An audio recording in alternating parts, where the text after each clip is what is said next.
As we approach the upcoming elections, we face an important choice. Leadership is more than just promises. It's about action, vision, and commitment. But how do we truly get to know the people who want to lead us? Good day, Zamboanga. I'm Rogin Eribal, and this is the Local Candidates Interview, a platform where we take a closer look at the people who seek to serve our city. This special series is brought to you by the Ateneo de Zamboanga University in partnership with the Commission on Elections and the United Front for Honest, Orderly, and Peaceful Elections. Our goal is simple: to provide you, the voters, with the information you need to make an informed choice this coming election. Joining us today is a dedicated father of two who enjoys driving around town, sipping coffee, and indulging in some good barbecue. Beyond his personal interests, he has long been committed to helping people in our community. Running for the 1st Legislative District of Zamboanga City, we have with us Kaiser Adan Olaso. Sir, welcome and thank you for being with us. Thank you so much, Rogin, and thank you to the viewers out there. It's a good day. All right. Sir, this is your first time to run for Congress.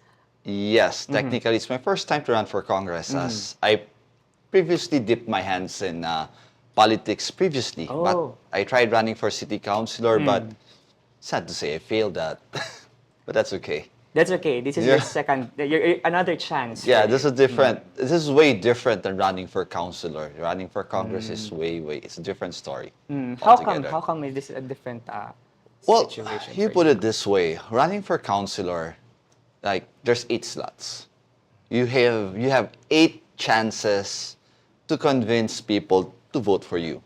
However, you also have to understand that there are more candidates running. So you're going to have a harder time to convince people. While running for Congress right now, there's, I think, only 4 candidates for Congress in District 1, in the 1st Legislative District. And, there's like 3 or 4 persons only to choose. So it's easier for people to remember who you are. Unlike in the council, there's a lot of people they try to remember and to look at and to choose from. But before politics, sir, what's a normal day like for you outside of politics? Well, outside of politics, I am a very dedicated father. I take my kids to school every morning. I fetch them during lunchtime and bring them lunch. Take them back again to school, fetch them in the afternoon. That's part of my daily work, as they say, my routine. However, I also manage my own construction business. We have been in the construction industry for more than 30 years. So let's just say I know the works. Right. Aside from that, we also do our own charitable works. Aside from helping my brother, who's the current congressman in District 1. Basically, I also fly to Manila from time to time to help him do his job and assist him. So basically, that's what I used to do when I wasn't running yet. So you're one proud Zamboangueño. Of course, definitely. I was born and raised in Zamboanga. I can speak almost every dialect, like the Visayan, kahibol ko magbisaya. Maingat rin ta magbisara ta usog. Because I was born and raised in Zamboanga City. And also, Zamboanga is known for its rich food culture. What's your favorite local dish? Oh, I love to eat sati. My wife would cook for me tiula itum. I really love that. There are times for merienda, saging con halaya. It's the best. Really. Saging con halaya. All right. We now move to your leadership icon, sir. Who is your biggest inspiration when it comes to leadership? Well, there's a lot, you see. But I do believe Ramon Magsaysay should be on top of the list. He came from a poor family and was able to reach the top. Yes. So, and he was really after the welfare of those who are in need the most. That's why I really adhere to him. Ramon Magsaysay, yes. All right. Now, let's dive deeper, sir, into your aspirations for this position. We know that public service is actually a huge responsibility, and every leader has their own perspective on governance. So let's start with this. For you, what's the most important function of the position you are running for? Okay. When you're running for the Congress, it's the legislative function. That's what's important because you'll be crafting laws that would affect everyone in the Philippines, not only the district you're running in. However, we should also notice that legislative function is not the only thing that a congressman needs to do. He needs to seek help from the national government, from the national offices, whenever it's needed on his district. Let's say financial help for floodings, fire, or other things like infrastructure projects. You also need to do or delve into that. Also, leadership comes with great responsibility. We also know this, no? But what do Definitely. you think are the key qualities that a congressman should have to effectively serve the people? Remember, you're a representative of your district. So you have to listen to the people. You have to listen to your constituents on what they really want. You are there to represent them. You are not there to represent yourself.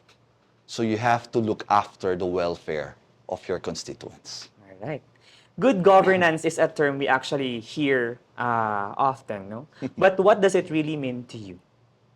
Good Good governance. governance. Well, that's where equity and equality comes in. A lot of people wants to be equal, but we have to follow equity. The government should provide what is needed for the people and not what people wants. That's what a good government should be. And definitely, please, no corruption. Let's stop that. Let's stop hurting the people. All right. Now we move to your priority agenda, sir. What would be the first three bills that you will file once you get elected to Congress? Well, on my priority agenda, there's this thing about the LGBT. Right now, definitely the Philippines is not yet ready, as they say, for same-sex marriage. However, there should be something be done on property relations. It should be fair to the LGBT community. We cannot have both partners since our property relations usually would just deal with husbands and wives, okay, men and women. Now, what happens when a partner would die and the one who would inherit would be the family of one of the partners, whether it's a male or a female? So one of them gets left behind with nothing. And that partner, just like a wife or a husband, whether stay at home, is working hard also to contribute to their community. So that's one bill that I would like to pass to help our LGBT community. Another bill that I was thinking, it deals with waste, okay, with trash. Right now, I would like to follow the pattern that they're doing in Germany and in Canada, where reusable cans or reusable things like bottled water, there should be a deposit for that so that people will not throw them away. People will keep them, people will segregate them and return it, for proper disposition. And they can get back the money they paid for the deposit. So that's one thing. That's for the trash. And lastly, I want to deal with renewable energy. I think we have to go to that course. We have to find bills or laws that will help us cater to renewable energy. Power sources is very hard to get nowadays. Whether it's hydroelectric, geothermal, solar. I think solar is working nowadays, right? Yes. So, could delve into that. Three bills. Yes. All right. Is there a specific committee you would like to be part of in the Congress? Specific committee. Well, since I mentioned earlier, we're contractors. We know about infrastructure. Definitely, I would want to head to that committee. Okay. The budget also, because I also finished accountancy. definitely I know my numbers. So definitely I think I can work well there. I also want to go into the Committee on Muslim Affairs because we have a lot of Muslim brothers and sisters in Region 9, especially in Zamboanga City. Agriculture, I also want to delve into that. Zamboanga City has a very huge potential to be the fruit basket of southern Mindanao, especially to the three main islands, I mean. Then, what else? Tourism, of course. Tourism. Zamboanga City is there's not much tourists that comes to Zamboanga, but we have beautiful things to show them. So that's one thing I want to go into. As the problem right now is Zamboanga City is red listed to other countries. So maybe if I'll be part of the tourism committee, we can do something about that. All right, so now let's dive, sir, into the heart of this conversation. This will be your plans and your solutions for some of the most pressing issues in Zamboanga City. Okay. Now, the topics we'll discuss today are not just random. They're actually based on insights gathered from a multi-sectoral, multi-stakeholder focus group discussion we conducted and in collaboration with various sectors in our community. Okay. So these issues actually reflect the real concerns of Zamboangueños. So we hope to hear concrete and actionable solutions from you. Definitely. To keep things fair and engaging, we have a fishbowl over here containing 10 key issues. You will draw a topic one by one, and for each, we want to hear your plans and strategies. You have a total of 20 minutes to go through all 10, and it's up to you how you divide your time, as long as every issue is covered. Let's get started. Sure. All right, so please draw the first issue from the bowl. Should I close my or my eyes? Whatever. Okay. Okay, let's have the first issue, sir. This is on education. Wow. Education. The Philippines ranked 77th out of 132 countries in the 2022 Global Knowledge Index, scoring 44.1 out of 100, below the world average. This score indicates moderate performance in education, innovation, and research and development. If you win, what specific initiatives will you implement or legislate to strengthen and support both the formal education sector and vocational training programs in our city? Okay. I'm looking at questions there. Should I answer the questions? Yes. Okay, if I will win, what specific initiatives would you implement to strengthen and support both formal education sector and vocational training? Okay. You see, the problem right now is, I believe there's no job matching with education when it comes to education. We have a lot of people graduating certain degrees, but whenever they get their jobs, doesn't correspond to what they finished or what degree they took up. Now, I should go with the Department of Labor. I go with the Commission on Higher Education to discuss these things so that whatever degree should be appropriate that is in need right now should be the one to be focused upon. And we should also study, we should make a timeline when they should take a certain degree or not. Now, we have to give scholarships to our professors, also to our teachers. That is to upgrade their knowledge. That's one reason why our students are not learning enough. It's because we get to be antiquated. You go to China, you go to India, they do multiplication table based on their fingers. Come on. Maybe that helped them a lot. Now, how do I leverage my position? That's what the budget is for. That is what, let's say, every committee hearing, budget hearing, for certain government agencies is for. So that's where you're gonna question them. That's where you're gonna pressure them on to produce funding for these initiatives that I will be having for the education sector. Sir, you mentioned about scholarship. Yes. And when we say scholarship, we provide stipends and and certain allowance to our teachers, for example. But there are limited slots for this. How do we ensure efficiency in terms of fund distribution? Let's accept the fact that the reason why there's limited resources is because we cannot provide for everyone. And the reason we're choosing certain people is because we want what's the best. If we can see the best potential from someone, we should invest in that person, 100%. than waste it on something that has no potential or has a lesser potential to be successful. All right, let's move to the next topic. Okay. Our second topic for this discussion is on solid waste management. You mentioned about this earlier. Yes. The Philippines faces unsustainable plastic use and poor waste management, generating million tons of plastic waste annually, with 20% ending up in the ocean and contributing significantly to global marine pollution. By 2025, Zamboanga City alone is estimated to generate 278,000 tons.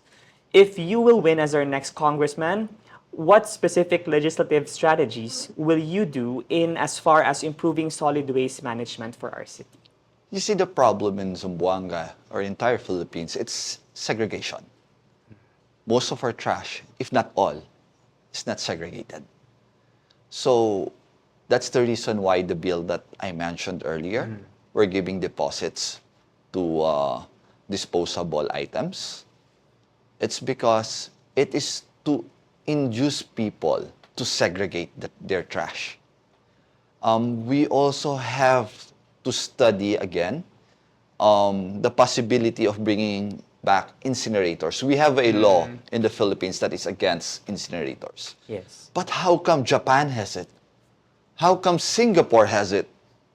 So maybe we should go back to these things, we study it, because maybe with the new technology that was brought forward, we can already start using these types of method for solid waste management. The landfill, that's not a permanent solution. Believe me, we are having problems already. And by next year, the landfill is already, even right now, I think it's already filled up, the second one. All right. We now move to our third one. Sure. This is on corruption. Wow. You also mentioned about this earlier when talking about good governance. All right. The Philippines ranked 114th out of 180 countries in Transparency International's 2024 Corruption Perception Index, reflecting perceived public sector corruption like bribery and nepotism. The CPI also considers the effectiveness of anti-corruption mechanisms, including enforcement, prosecution, and whistleblower protection. Now, if you win as our district representative, what specific strategies and measures will you implement or legislate to combat corruption and promote transparency and accountability within the city government? Okay. When it comes to legislating laws, you see, the problem right now, the penalty for corruption, I believe it's not that harsh. We have to give harsher penalties. That's for one. Next, we have to protect the whistleblowers, as stated there. A lot of whistleblowers that came out previously, what happened to them? What happened to their lives? Okay, most of their lives were ruined just by coming out, telling the people what the problems are. Greed will always be there. Believe me. As an adult, I know it's there. It's all over the world. However, people should learn to moderate their greed. That's one thing. Notwithstanding saying I am greedy. But I can tell you this, Kaiser Olaso is already contented to what he has in his life. So maybe we should start electing people who are contented to what they have in their lives and not wanting more. All right. Let's have the next one. Sure. This is on teenage pregnancy or child abuse. Zamboanga City faces a severe problem of sexual violence against minors, with nearly 100 cases reported in just 8 months last year, 85% of which were incest, according to the Zamboanga City Police Office. This coincides with rising adolescent pregnancies, often linked to abuse and limited access to education and healthcare. What immediate steps should we take to put a stop to this long-standing problem? You see, when it comes to these things, one problem we know, most of these incidents are borne out because the perpetrators are drug addicts, or they could have been drunk when they did it. One of the steps that you can do is really push our police to eradicate drugs in our area. Because right now, as it seems to be, it's increasing. As I have seen in the news recently, a lot, when you're catching a lot of drugs in your area, definitely there's a lot more out there than what you have catched. So I think let's proceed with that. And one thing more, there should be more government censure on online materials. Right now, the young ones, adolescents, they have easy access to everything online. Yes. Okay? So that adds up to curiosity, and without even, let's say, proper education on what they're getting into. That's the reason why there's a lot of teenage pregnancies. Let's be open to this thing. It's happening. So while it's happening, might as well try to control it. Okay. You mentioned about proper education. Does this mean you supporting or pushing for the strengthening of reproductive health education in schools? I am, definitely I am. It should be done. It should be implemented in schools. But we should also be sensitive, as being a country where Christianity is a majority. We should also be sensitive with that. So we'll ask suggestions from the church or from other religious organizations, so that when it is introduced in schools, it can be done in the proper way. Again, you said earlier, listen. To Yes. listen to the people. All right, Yes. we move to our next topic, sir. Okay. Please draw our This is two next or just topic. one? Okay. All right. This is on floodings. Oh. All right. Zamboanga City has repeatedly endured severe weather over the past 5 years, resulting in floods, landslides, deaths, and hundreds of millions in damages, affecting nearly 70,000 people and displacing thousands. Many say that the city's flood control and disaster preparedness remain insufficient. If you're to be elected as the next district representative, how will you use your position to improve disaster preparedness and ensure a more effective response to these recurring calamities? Okay. When it comes to disaster preparedness, my brother, Congressman Kaiser Adan Olaso,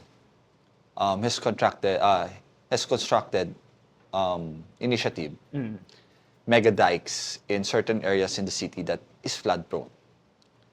Santa Maria, Villa, Tumaga, Pasanangka. If you visit that area right now, the mega dikes that we constructed there under the DPWH, a lot of people are already talking that graduate na po kami sa evacuation centers. So it means whatever we built there is effective. Now, let's go to the shoreline. What we're doing right now are shoreline protections. These are reprops. The problem with shoreline protections, the livelihood of the people who live on the shorelines are affected. Yes. When you put the shoreline protection, there's nowhere to put their bangkas. There's nowhere to put their boats. It's time to study, to do a different way of shoreline protection.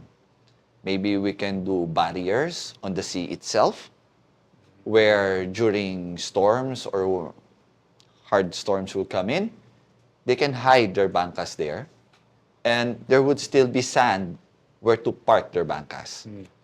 So we have to innovate. We see the problems that are happening. We should learn how to address these things.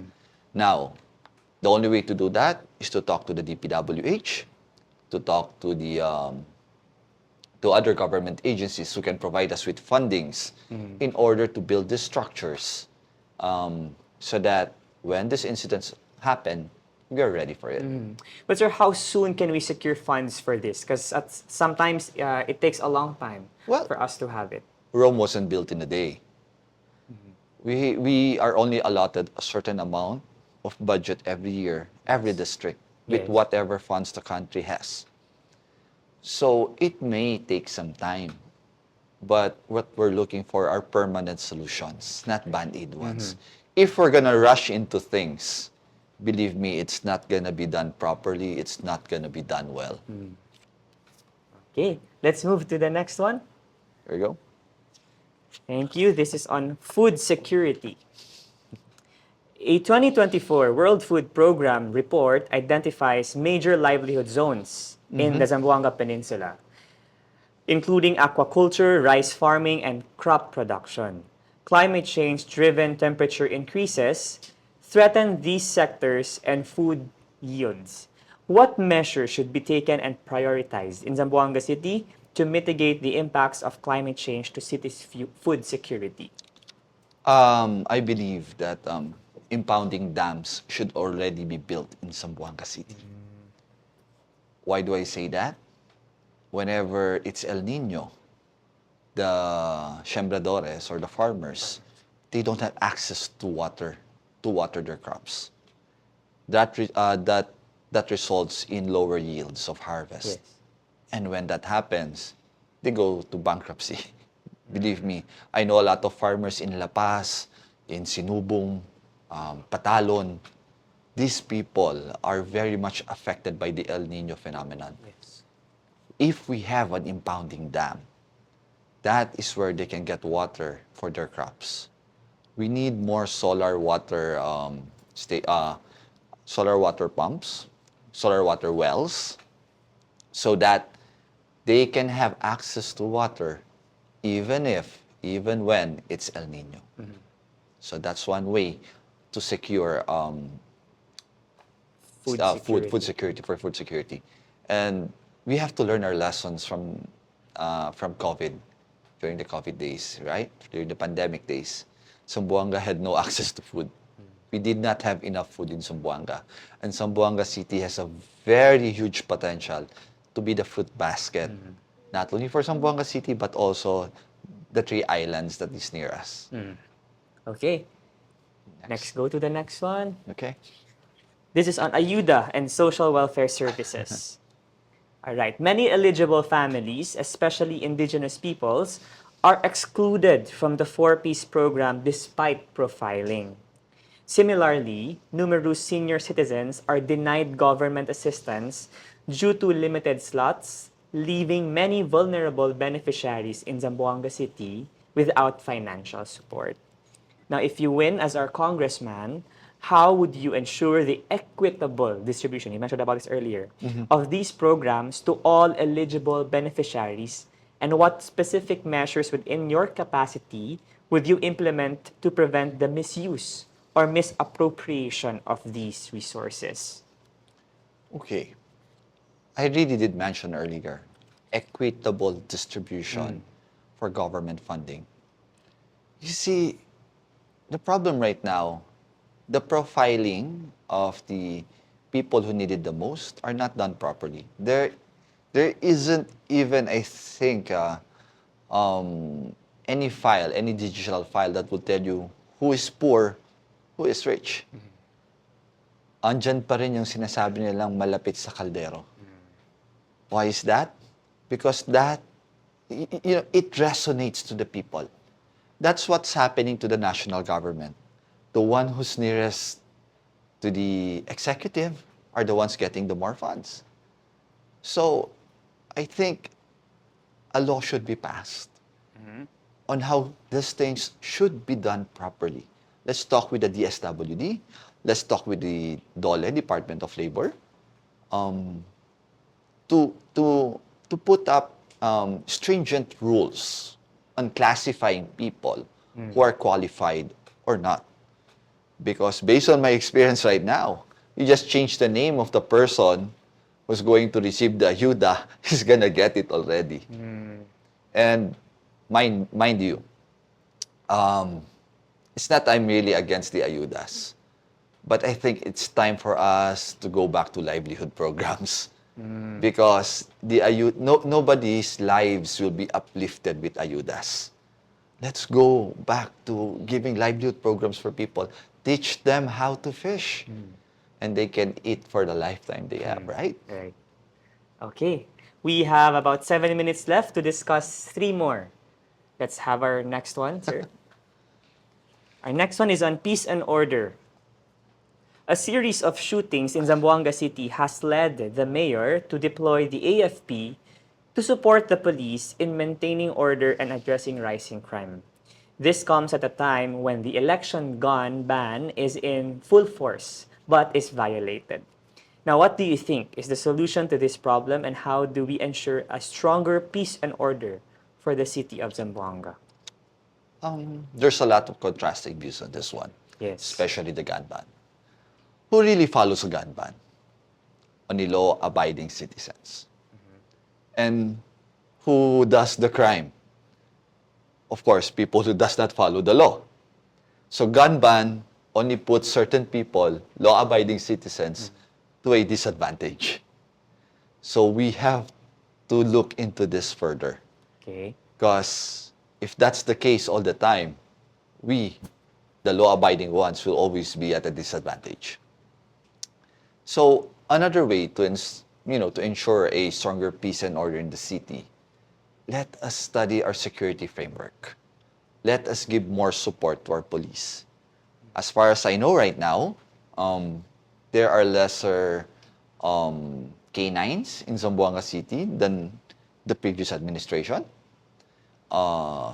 Maybe we can train these dogs to detect certain things, whether it's firearms, whether it's ammunition.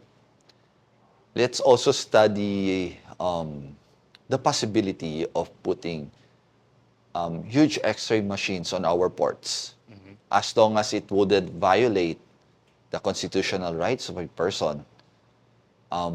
There should be these things on our ports, so we would know if somebody will be smuggling weapons into our city or smuggling it out, in and out. So I think that's one of those things that we should be doing.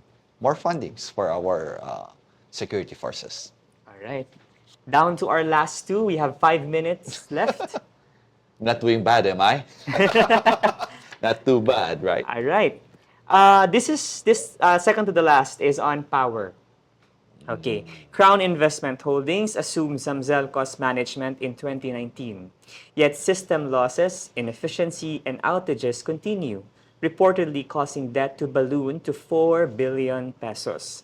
This raises concerns about who will ultimately bear the burden of this massive debt. If you are to be elected as the next congressman, how will you use your position to address the issue of electricity in the city? Okay. You see, the problem with Crown and Zamzelco is very complicated. If you're going to go through it through a business point of view, you have to understand when they took over Zamzelco, most of the equipments they have, components, were outdated. Okay, so what they did was they invested in these things. To be honest, I did experience that we have lesser blackouts nowadays than it was just run by Zamzelco, by themselves, by the cooperative. So how will I use my position? Well, definitely, we'll have forums with them to discuss what seems to be the problem. Is there a way for the government to intervene or to help them to address these issues? You see, one of the prevalent problems right now is the system's loss is because people still keep stealing power. A lot. And some of them are people in power, to be exact. Okay? You may not know this, but there are things that we know. So these types of privileges should be stopped. I think Zamzelco, the Crown Investment Holdings, should start prosecuting people who steal electricity because it affects all of us. Lessons should be taught to these people, to these types of people. So I see the second question, if I support the move for the cooperative to enter a new joint venture. Yes. You see, just like any business, at the beginning, you wouldn't be earning. At the beginning, there will be problems. So with the given time that they're managing Zamzelco, I don't think we gave them enough time or enough chances for them to do the improvements. Maybe give them a bit more time. Then we're going to decide if we should start looking for somebody else to help us. But giving more time to Zamzelco wouldn't really alleviate the situation. At the moment, we are currently suffering from it. Which one are you saying? Are you talking about the debt of Zamzelco, or are you talking about the services? The services. The services, I'm telling you, improvements were made already. The recent blackouts were not caused by them. It was NGCP. And some were because of accidents.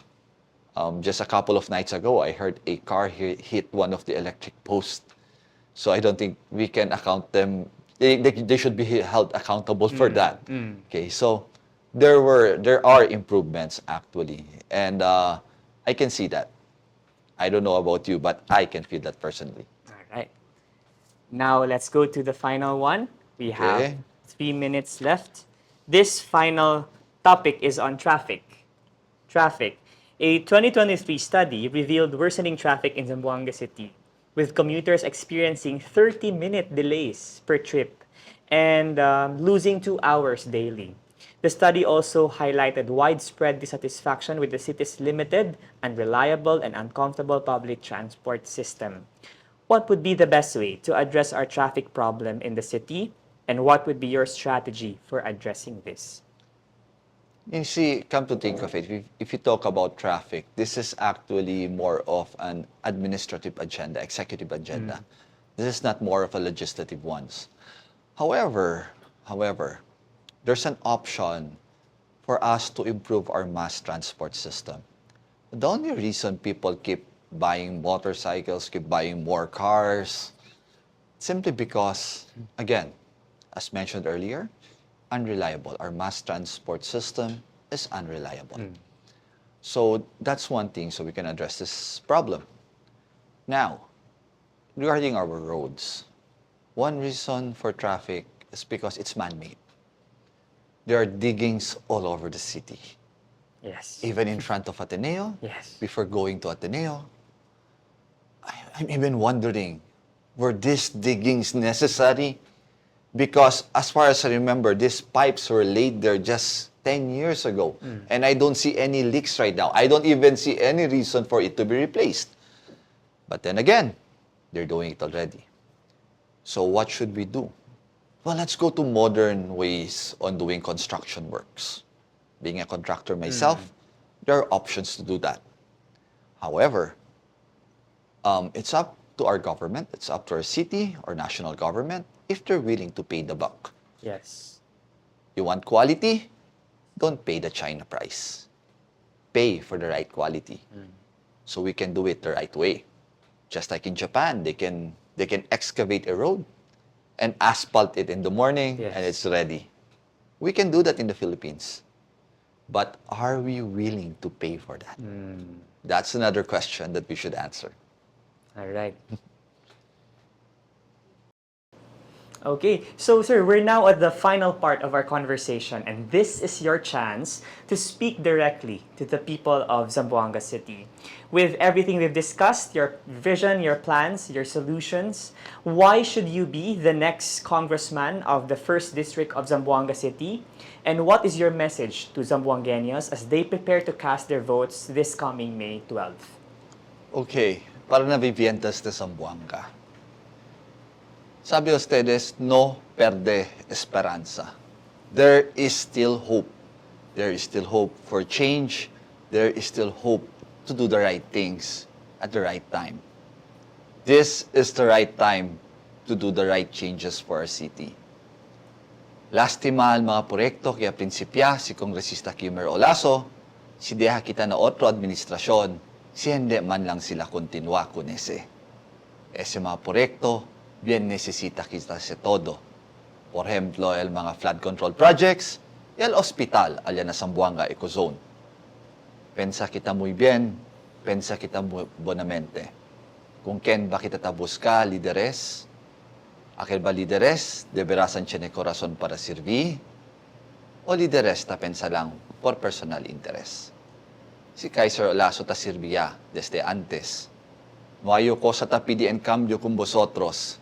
aquí yo para servir con vosotros con corazón. Kailangan si Kaiser Olaso, dale buen servicio para con todo. Thank you very much, Sir Kaiser. Thank you so much. To our viewers, this conversation is part of our effort to ensure that you, the voters, are well informed before heading to the polls. On May 12th, you have the power to shape the future of our city. So choose wisely, vote responsibly. This has been the Ateneo de Zamboanga University Local Candidates Interview Series. Thank you very much. Stay informed, stay engaged, and see you at the polls on May 12th.